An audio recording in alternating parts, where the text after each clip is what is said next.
Mintas na duming ini. Haluin ako sa iya kikabayad yung utang ko. Dahil gugo ah. Yung man daw makauragan kay Dumeng. Patulong si Mana na sa utang ko. Dapat ko niya na iniyaw. Duming, maritayaon ka. Oo, ano, tanapa-share ka mong duwa. Dahil ka pala magkibalak na kuhunin yung bayad ko sa imaw. Garubaldi yung ka na naman. Relax ka sana. Buda dyan na munaan, ta, minasuldo pa man sana ako, para anong kunaan.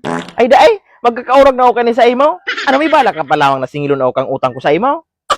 Yung man ang Dumeng. Kuhon mo ng bayad ko na tama pag-along ka man nagpaangan.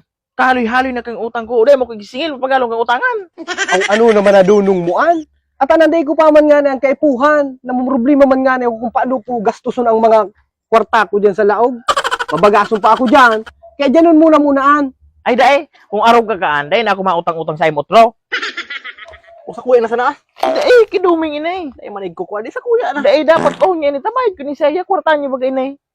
Oh, At daay na muna nga ni, chinilason ta ka na dyan, madulungong ka.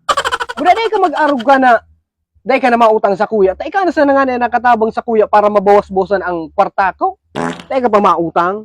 nya paano pa nag-utang giraraya ko sa imo? Daay ka na naman masingil. Dahil ka Dumeng, dahil ka na magpautang kung dahil ka tataw magsingil ha. Kami nagpisilan ko paano magbayad sa imo. Ano ka pa? Hindi na, umado-mado daw kita. Para nung kunama daw, kwartang ini. Urak-urak. Maduna kasabot man ini man ang pagtarani kong ini. Nang daay ko pa mang kaipuhan, iuraga na kibabarayad.